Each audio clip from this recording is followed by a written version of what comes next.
You are listening to KSG Podcast. This is a short, crisp, concise, and exam oriented edited editorial for civil services aspirants.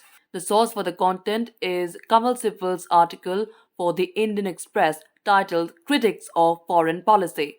We, a forum of former ambassadors of India, are concerned at the manner in which Prime Minister's foreign policies are being relentlessly criticized, including by those who were at the helm of our foreign and security policies in the past. Those faulting the government's foreign policy as if there are serious departures from the past miss the clear continuities in key areas under the UPA and the NDA governments. The government under former Prime Minister Atal Bihari Vajpayee made India nuclear, engaged the US government in strategic discussions to resolve the nuclear issue, which eventually led to the India US nuclear deal under Prime Minister Manmohan Singh's government. The dialogue with Pakistan broke down under the previous government and the impasse endorsed. The policy to engage Russia as a tried and trusted friend, even as we develop new partnerships, has not undergone any change. Important openings towards the conservative Gulf states created by the UPA have been greatly broadened by the NDA. With this background, Prime Minister's excellent personal equations with the Saudi rulers and the Gulf potentates is a remarkable achievement. The Malabar exercises with the US began in the 1990s, resumed under the UPA government, and have now been expanded to include Japan and Australia. The Look East policy of the UPA became the Act East policy under the NDA. Priority has been given by both governments to relations with Japan.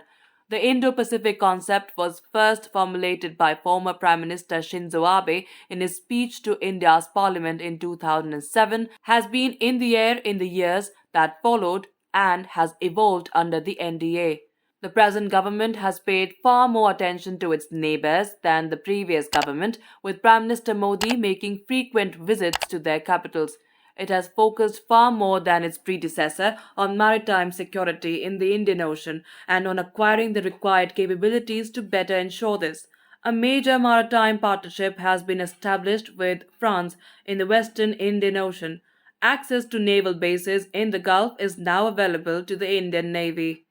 Ties with ASEAN have continued to be cultivated, with all its leaders present in India on Republic Day 2018 as chief guests. The more restricted format of the India Africa Summit in 2008 and 2011 was enlarged in scope in 2015, with 41 African leaders participating.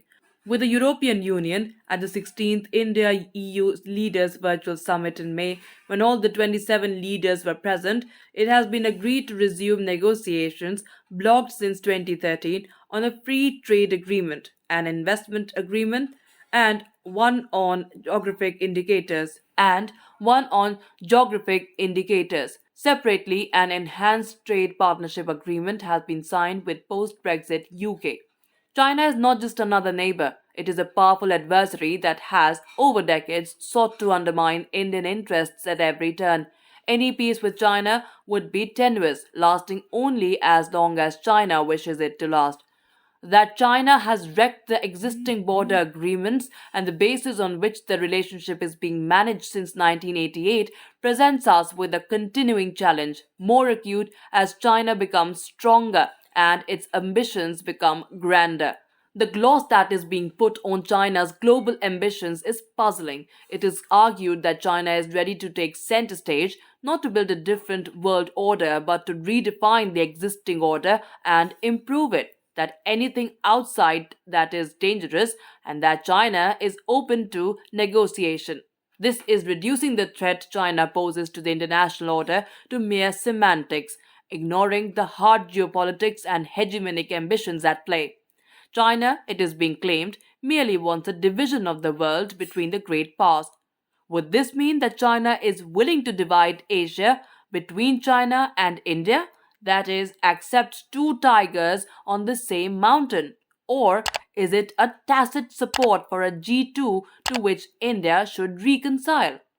India continues to participate actively in international fora, be it the G20, invitations to G7 meetings, those of BRICS and SCO.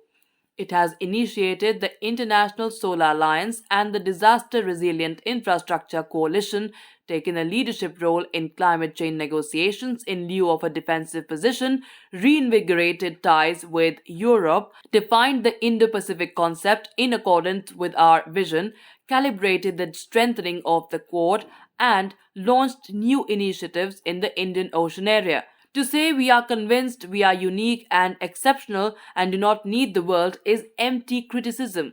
As of May 2021, Prime Minister Modi has made 109 visits abroad, visiting 60 countries. India has aspirations to be a leading power, but there is no officially expressed ambition to be a Vishwaguru, though the West has been a Vishwaguru in seeking to mold the world in accordance with its universal values.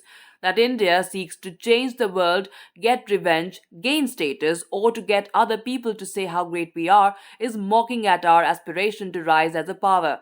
Unlike China, when has India seen its rise as a way to get revenge for past humiliations? That's it for this podcast. Thank you so much for listening.